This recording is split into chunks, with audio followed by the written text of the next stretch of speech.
Okay, well, this is my second video on nutrition, and the first few slides are uh, charts that go over different vitamins and minerals.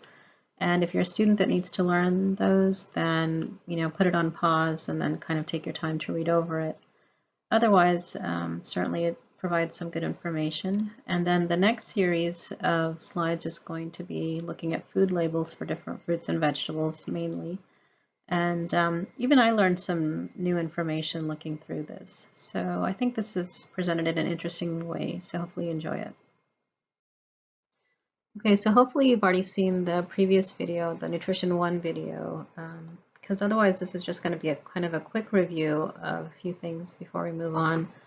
But as I said before, everything we eat can be divided into 3 macronutrients, and those include the carbohydrates, proteins, and fats. Carbohydrates are long chains of sugars that have to be broken down into simple sugars by digestion, or when you eat. And glucose is what's used as a fuel for the body or as energy for the body. Now, proteins are composed of long chains of amino acids, which have to be broken down into smaller components, either individual amino acids or dipeptides or tripeptides, which means 2 or 3 amino acids linked together. And they're important for the body because they are used to make enzymes, the muscle. They help transport proteins in the circulatory system, and then they're used as transport proteins in cell membranes. They're used to make some hormones, and they're even used in the immune system to make things like antibodies and antigens. And as I mentioned before, that some of them are what are called essential, meaning you can only obtain them from the diet by eating, and other ones can be actually produced in the body itself from simpler components. And then fats are long hydrocarbon chains, which are broken down into smaller molecules in digestion. And fats are important because they're found in all cell membranes. They're used to make some hormones. They're also used to make myelin, which helps with the electrical system in the nervous system. And they also are stored in adipose tissue and act as a reserve of energy or fuel for the body.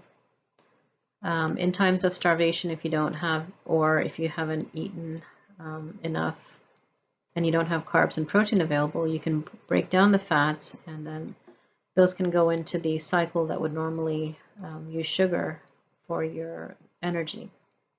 And then I listed the calories again as a reminder. Glucose is 4 calories a gram, protein is 4 calories a gram, fat is 9 calories per gram, and alcohol is 7 calories per gram. And all the food labels, of course, talk about the calories in food. So in this slide, I just wanted to show some water content in a few fruits and vegetables. And as you can see, a lot of them have well over 90% of water, with the least being a banana, which is still 75%. So even fruits or vegetables that seem very solid can contain quite a bit of water. Okay, the next couple of slides are going to be these charts, which list a bunch of vitamins and minerals. And I mean, it can seem this is a lot of information in one place, but it's a good summary for anybody that needs it or is interested. So I'll just briefly touch on each one. But one other thing is the fat-soluble vitamins are vitamin A, D, E, and K, and then all vitamin C and calcium, potassium, and the B vitamins are water soluble. And what that means is if it's fat soluble, it can actually be stored in the body for longer periods of time, whereas if it's water soluble, you kind of keep needing to replenish it more frequently because whatever you don't use may be excreted. So, okay, let's start with vitamin A, which is good for your eyes and skin, and it's good for healing. And it's found in pretty much any orange colored vegetable. And then I list a few examples. Vitamin C is important for blood vessels and collagen formation in the skin. And it's found in all the citrus fruits and some other fruits and vegetables. And then vitamin D is important to help with absorbing and transporting calcium and in maintaining calcium levels in the body. And this is one vitamin that you can actually get from simply sun exposure.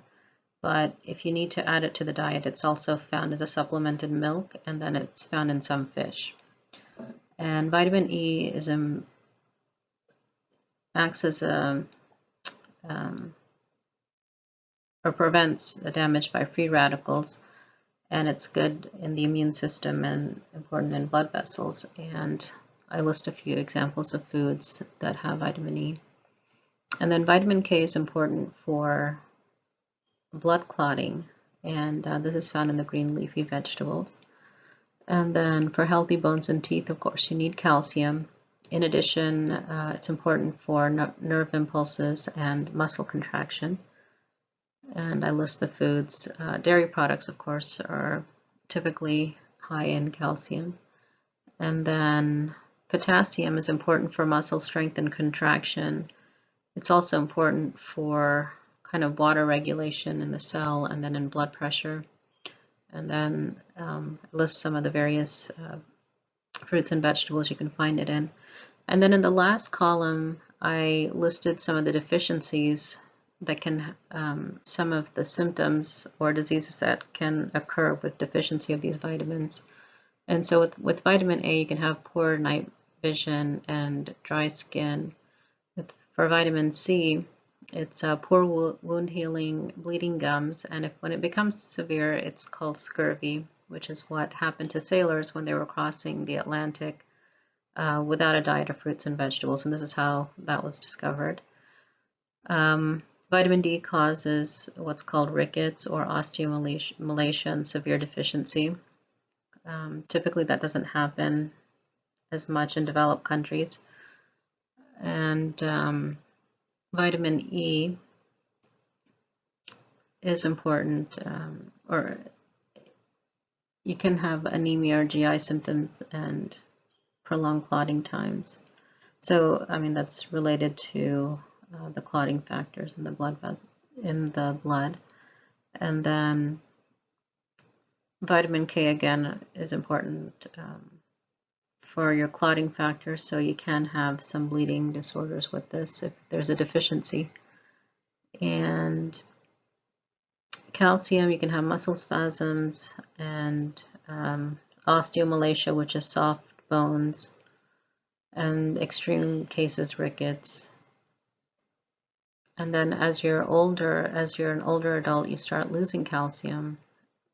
Your bones normally lose calcium, and you can develop what's called osteoporosis, where they're fragile and you can become more prone to fractures. And then for potassium, it's important for the heart and muscles. So if you have a decreased amount, it causes kind of an irritation, you can say, and your muscles will spasm. You could have an arrhythmia. And those are kind of the main things. So here are all the B vitamins, and there is some overlap between different B vitamins, and in general they're important for metabolism. And so you can kind of just pause the slide and read over this on your own. So the B vitamins are listed by a number, and then they also have a name. So B1 is thiamine, for example.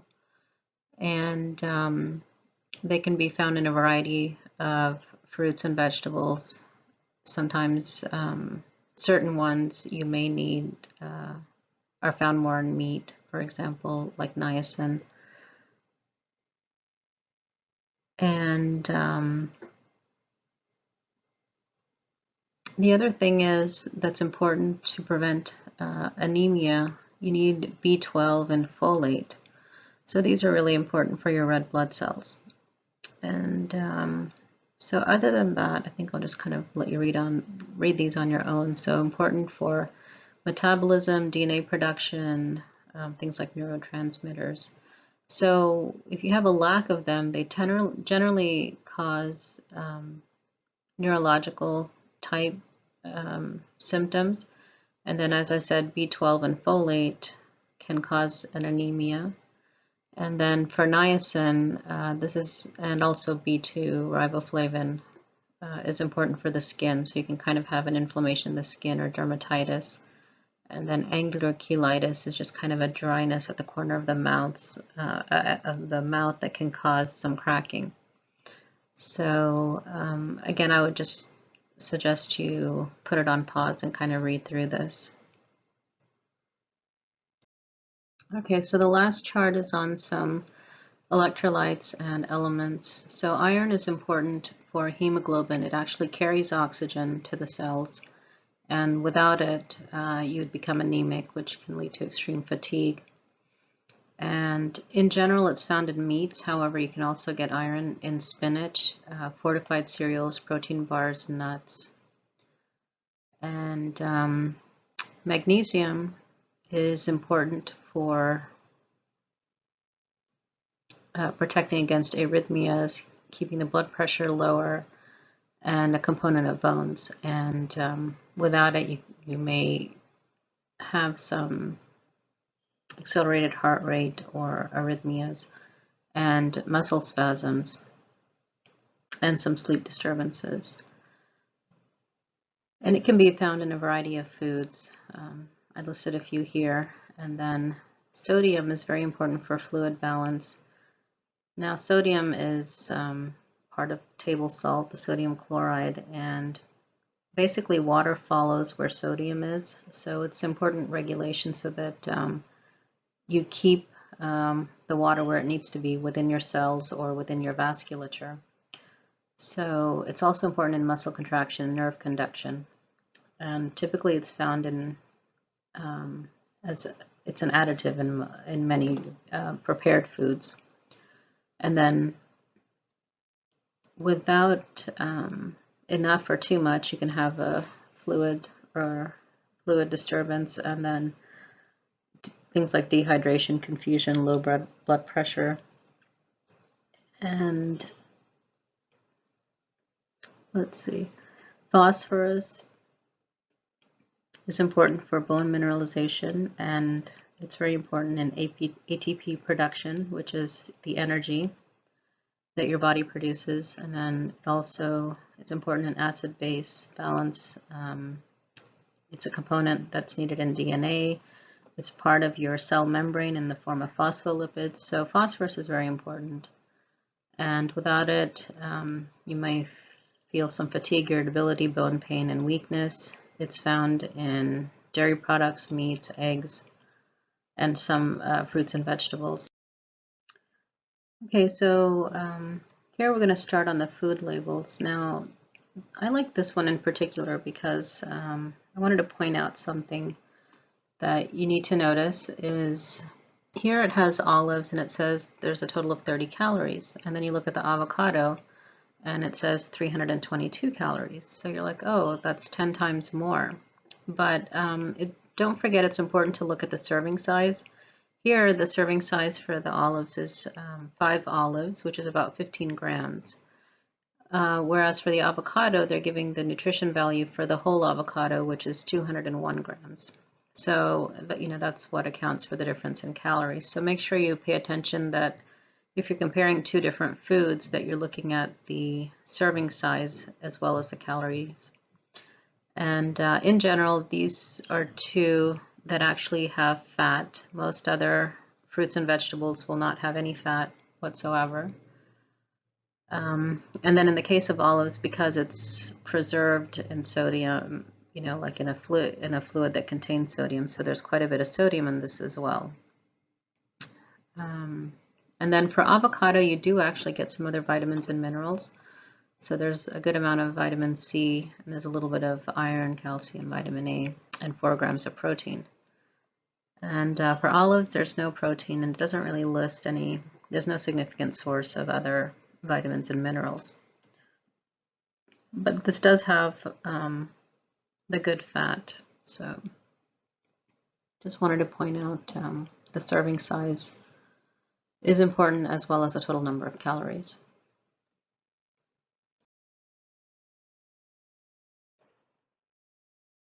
Okay, so in this label here, we're looking at the carrot.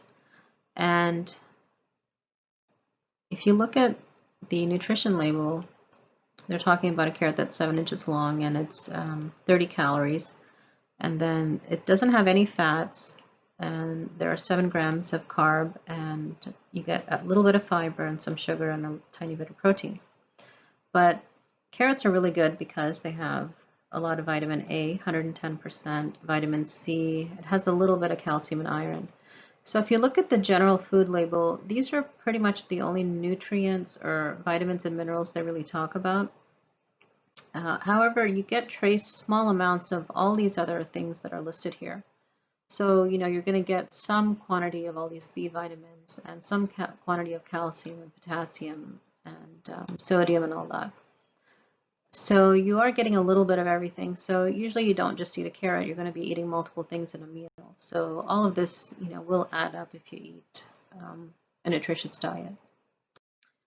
Okay, so the reason I have this slide is that if you look on the internet at certain foods, you're going to have all kinds of labels that come up, and then there's all kinds of health benefits that they talk about. I mean, in general, most of this is true. You know, fruits and vegetables tend to be healthy for the digestive system, so that's a given.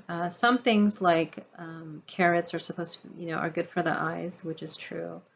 And most of these also will have an effect on the immune system. So, you know, here it says reduces risk of cancer and stroke, maintains good digestive health, reduces high blood pressure, prevents heart disease, boosts immune systems, and so on.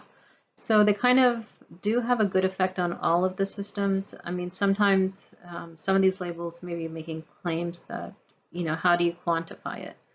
And so in general, you can say yes, fruits and vegetables are good for all of the systems in the body, and some have an effect on something in particular, or are known for something in particular. So carrots, yes, they are known for helping with your eyes.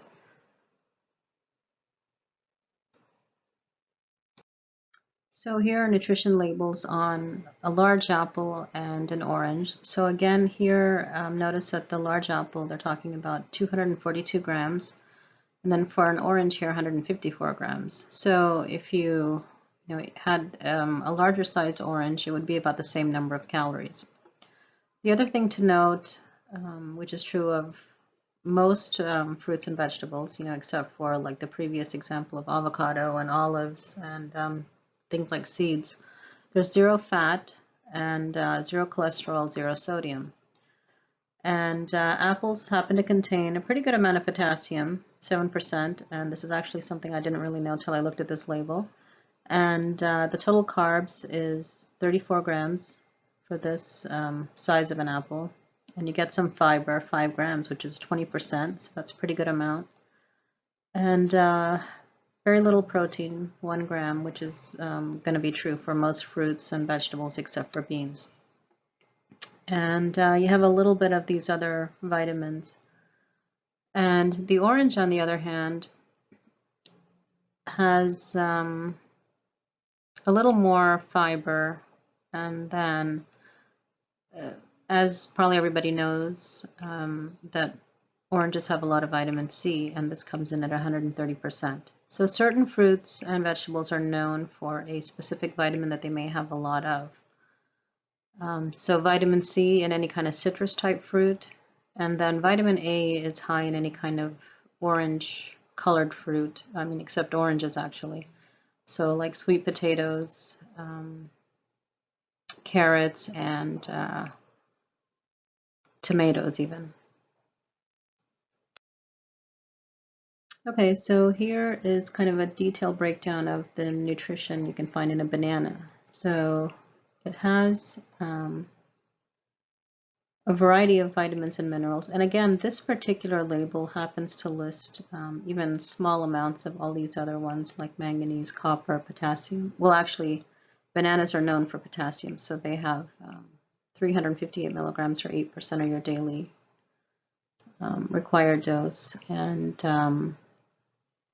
then it has some of the B vitamins in smaller percentages.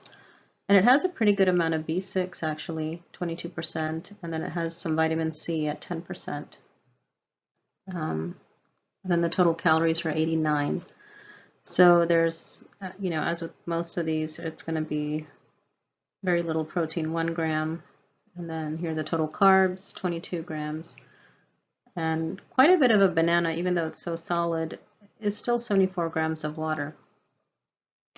And then this is just a little comparison of a banana to a blackberry.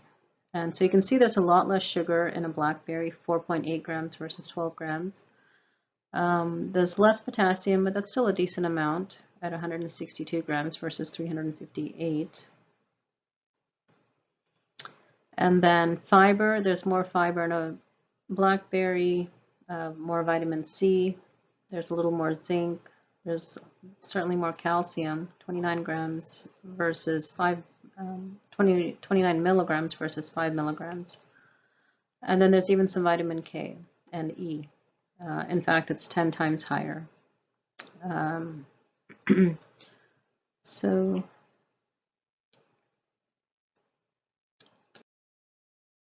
okay, then here's a comparison of, say, a watermelon to blueberries. Watermelon, of course, has a high amount of water.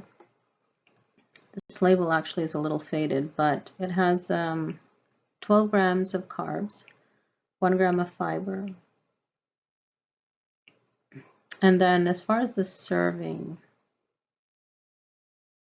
I don't know exactly what size watermelon slice that is, but you've got 10% vitamin A, 12% B6, and then 20%, 21% vitamin C. So you do get, nutritionally, there are some, it's pretty decent.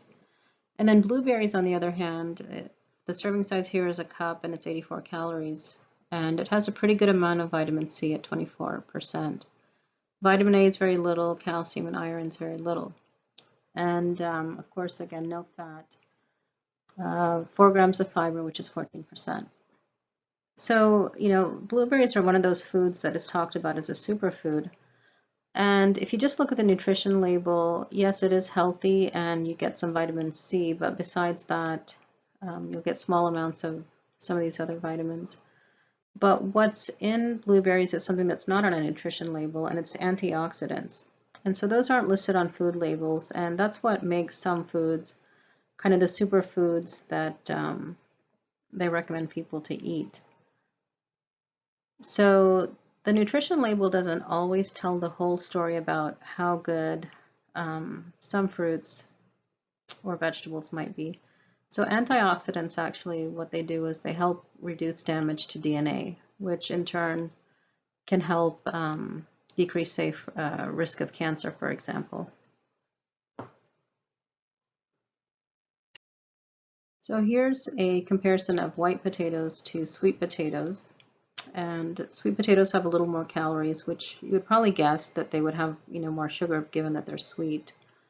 So the carbs are 20 grams in sweet potatoes versus 16.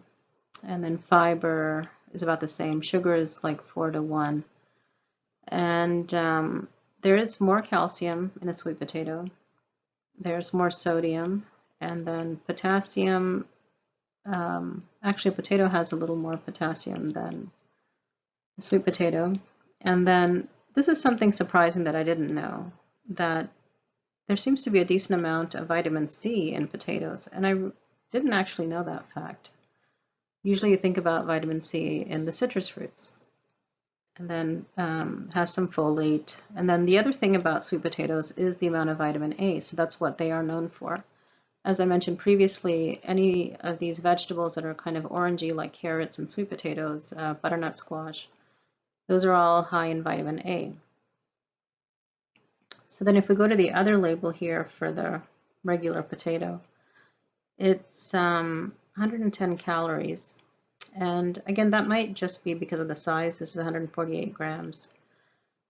But it does have a pretty good amount of potassium, 620 milligrams or 18%. And then it has some fiber. And it has 45% vitamin C.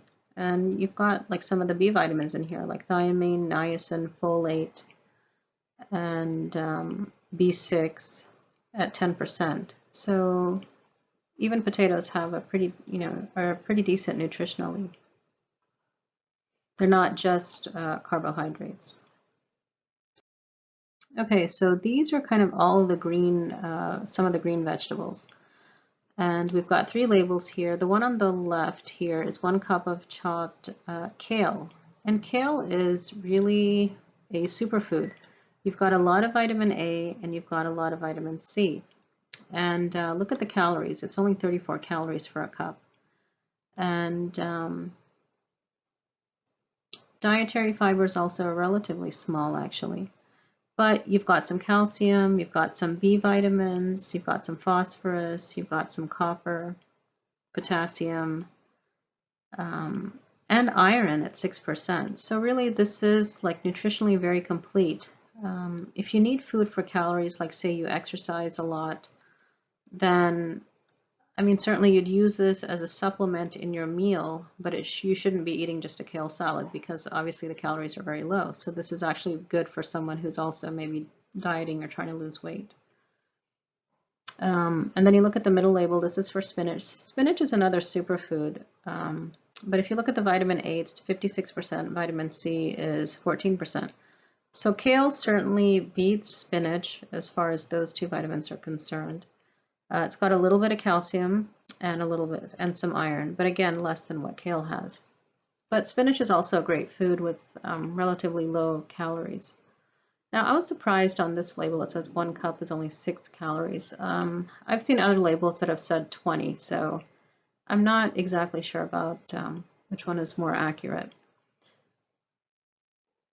And then the other label here is for a medium stalk of broccoli. So it says 45 calories.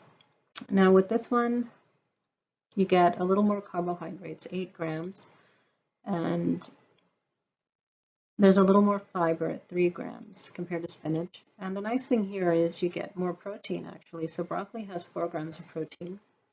It's got a little vitamin A, a little calcium, but it's got quite a bit of vitamin C, and it has some iron. So, and again, if you look at some of the other micronutrients and B vitamins, there may be trace amounts of all of those. So the green vegetables are superfoods, and kale especially is, packed with a lot of vitamins and some minerals.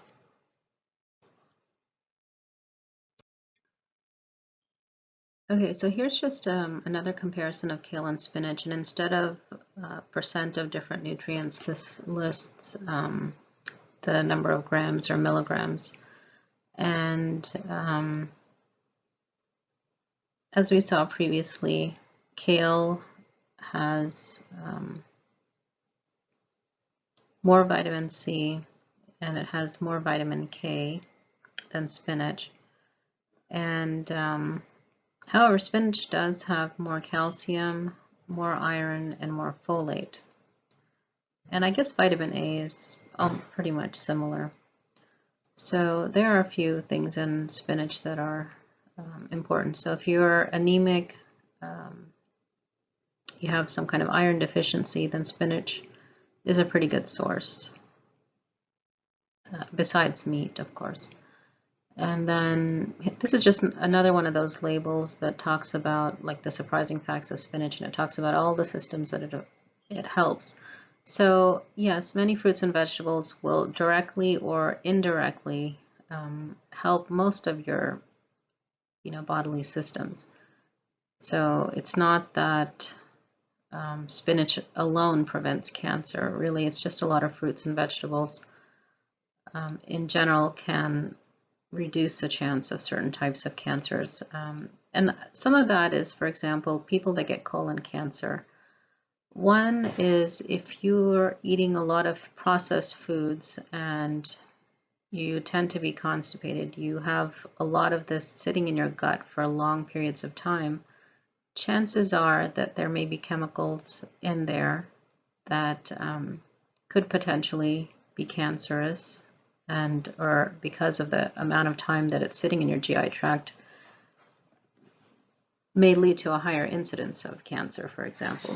Whereas if you're eating a lot of fruits and vegetables, and of course, as long as they don't have a lot of pesticides on them, The transit time tends to be faster. People generally are not constipated because you have a good amount of fiber.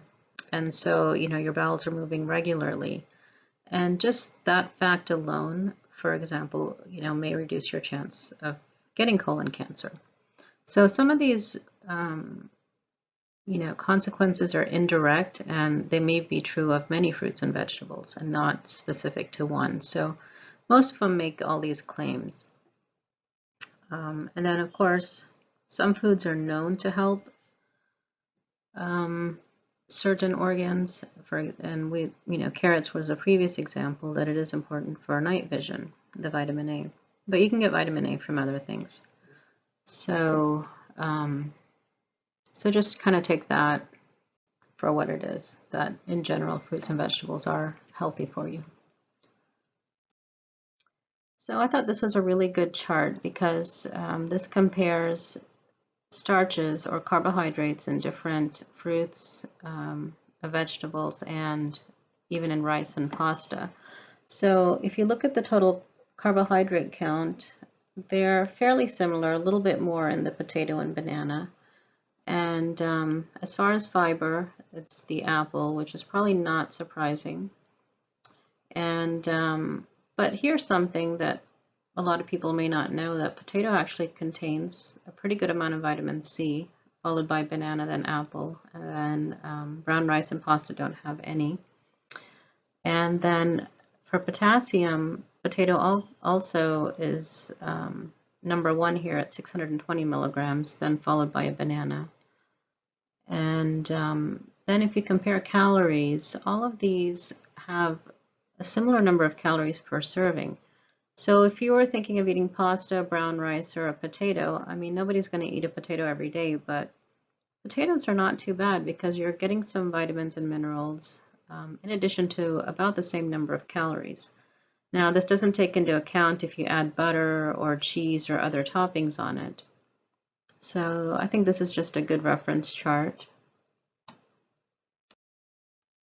Okay, so this is a little bit about for showing the protein content that you can get from beans.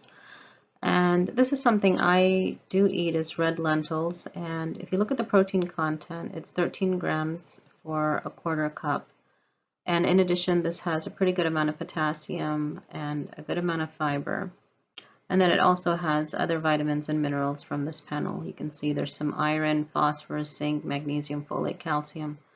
Or actually the calcium is a pretty tiny amount. But in general, if you're trying to eat something other than meat for protein and iron, lentils and beans can be a good option. And then in this other food label, it's beans versus buckwheat. I honestly don't really eat buckwheat, but this is like just a comparison chart the USDA made, so I'm just using that as an example. And so if you can see, beans have the items that are green have a higher content, so B1, calcium, selenium, potassium, iron, etc. are higher in beans. And then the buckwheat contains higher amounts of magnesium and small amounts of unsaturated fats.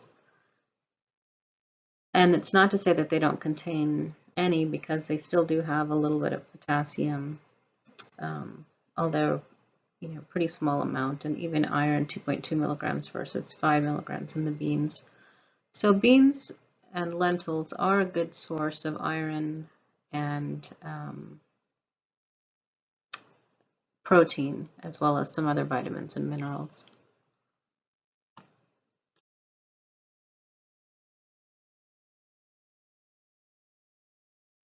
Okay, well, that's the end of the nutrition lecture, and I know that charts may seem a little overwhelming, so if you're a student that actually has to memorize all that information, just put it on pause, and then hopefully this will be a good summary for you. And otherwise, just read it out of interest. And then the nutrition labels was also hopefully interesting, in just comparing different foods and the types of vitamins and minerals they contain. And the theme, of course, is that fruits and vegetables generally are lower in calories. Once you cook the foods, certainly if you add a lot of oil or fry them, that will add to your calorie count. And so hopefully this provides you a framework of how to look at foods and compare labels. And my next video will be on the GI system, and that should be coming out sooner, hopefully, than I put this one out. So please like and subscribe.